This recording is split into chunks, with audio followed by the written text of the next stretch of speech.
запозная с една по-специална секция, която е свързана с наличието на карта от Google Maps. Тя се използва в страницата сервизна мрежа. Касае се за ето тази карта и ето тези обекти, които се виждат под нея. Както казах, секцията се използва в страницата сервизна мрежа ето тук.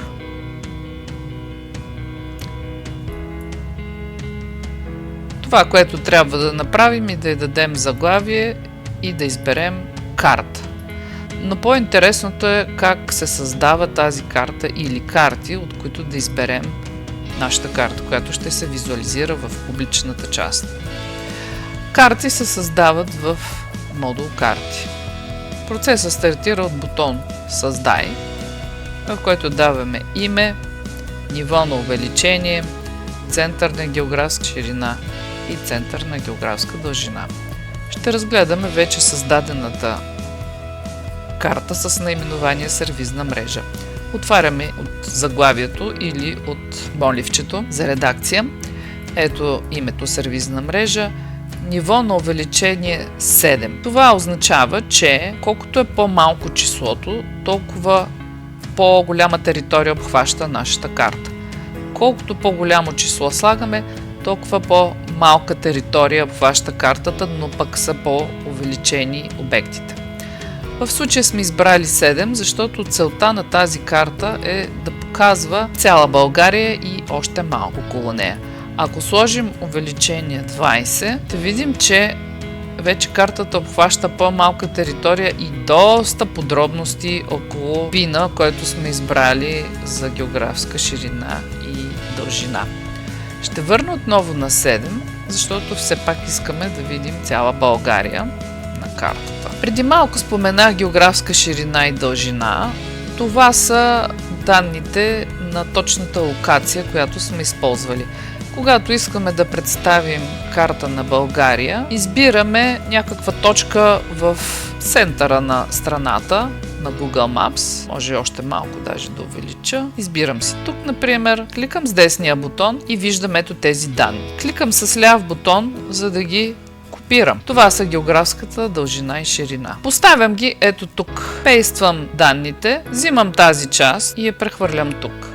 И изтривам запетая, след което запаметявам. По този начин нанасям географска ширина и дължина. Какво направих току-що? Избрах точка в центъра на страната, зададох мащаб 7, за да обхвана колкото мога по-голяма територия около тази точка, за да можем да визуализираме накрая ето тази карта по този начин. След като вече сме създали картата, запазваме от бутона за запази. До тук свършихме общата част.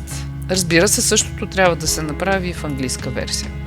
А сега започва подробната част, в която въвеждаме всяка една отделна локация, която ни е необходима за тази карта. Ето тези пинове, които се получават, и съответно тези карета с адреси. От бутон Създай отваряме екран, в който започваме да попълваме същите данни за всяка една от точките, които искаме да покажем на картата. Тъй като аз вече съм създала такива точки, бих искала да покажа какво съм направила. Ще разгледаме един от вече създадените от мен адреси. Избирам офиса в София, който се намира на булевард Европа. Записвам име и адрес.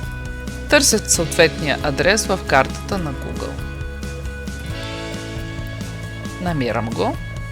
Увеличавам максимално с левия бутон и поставям мишката върху пина. Кликам с десния бутон и върху тези данни кликам с левия, за да ги копирам. Поставям ги тук. Взимам втората част от данните и я поставям на географската дължина.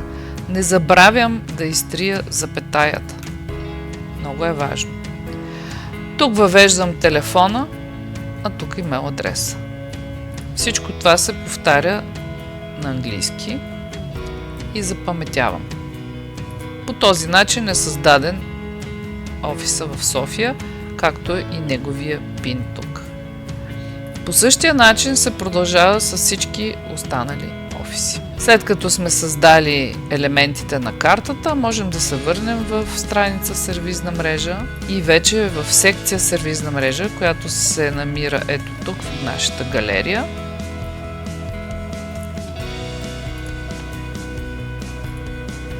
Избираме от тук нашата карта сервизна мрежа, за да се визуализира в публичната част, за да изглежда по този начин.